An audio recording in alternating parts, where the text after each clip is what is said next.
specialize in project management and story analysis within the networks and studio systems. So my career has been from television networks to production companies to movie studios, kind of all things television and film. I am from Miami, Florida. I was born in the Philippines to Air Force parents, but my mom is born and raised in Miami, and so that's where we settled. Yeah, I was always a talkative kid, a curious kid.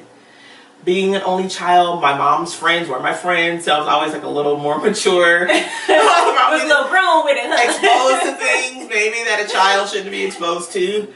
I saw the movie Boys in the Hood when I was 13 or 12, 13. It was on my birthday. Oh, okay. And I was just blown away, not only with the experience that I had in theater. I don't think I'd ever had like a cinematic experience, but it was also like a learning experience because I'm like from the suburbs. So I was like this whole new world that I was like unfamiliar with.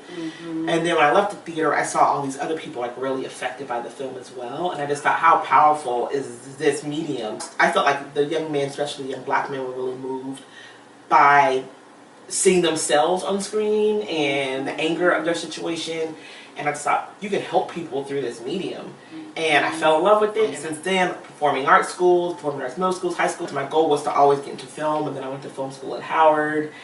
And I came home one summer, and God opened up all these doors in LA. And Pysa, I tell you, not from the time that it was in my heart, I was living in LA 3 weeks later.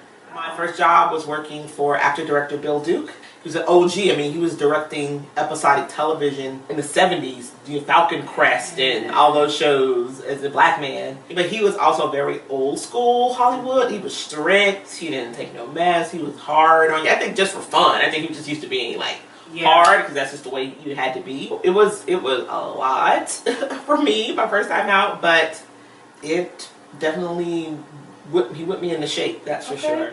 What was like one of the most difficult times of your journey out here in LA, and how did you overcome it?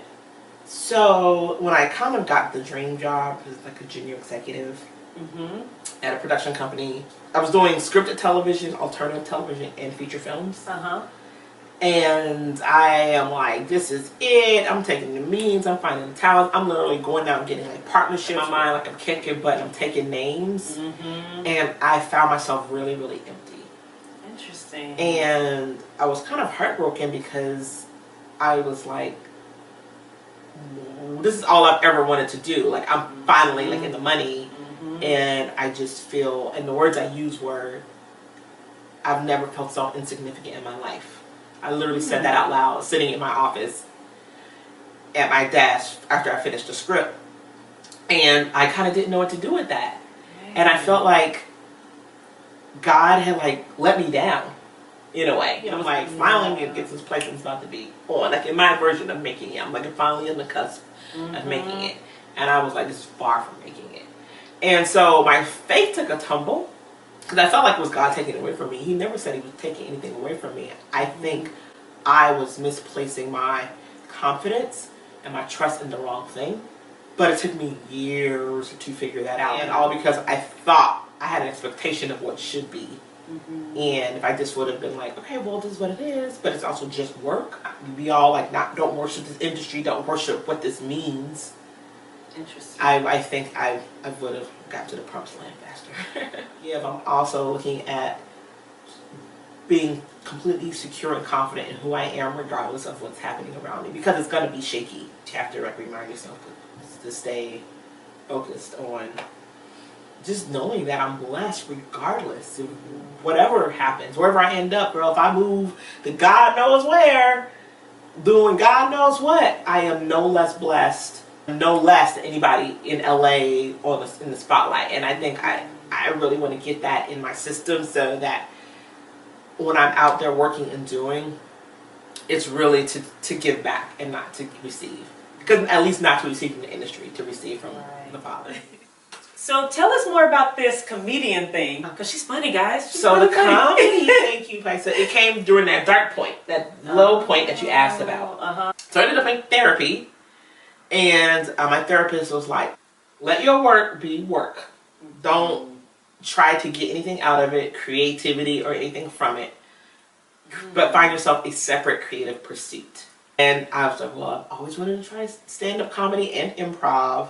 When I tried stand-up, the rest was history, as they say. And, you know, I was like traveling and showcasing at a major festival within months. I traveled to like Boston and Texas and the Bay. It just started moving like that. It was moving. It was moving. Yeah, you know, I've decided, at least for now, I decided to lay down because it got to the point where I received such a positive response about it. People were like, what are you going to do? What are you going to do? And I kind of felt like I was doing it for other people instead of myself. I understand. And it's too personal, stand-up comedy. It's, you know, and it's so raw. It's just you and your material with instant feedback. To have it be outward focused. It really has to be inward focused, and you have to be really inwardly confident in it. And I said, you know, it's okay if I, you know, put it down for my mental health and pick it up when it's for Crista. You know, people need to see your light, right? They need to see your light because it shows the way. But people also need to see your darkness because it lets them know it's okay. That's what I liked about Boys in the Hood. People saw like this dark side, but they saw themselves. And I like to show my dark side because I feel like that's really where people see themselves. It is.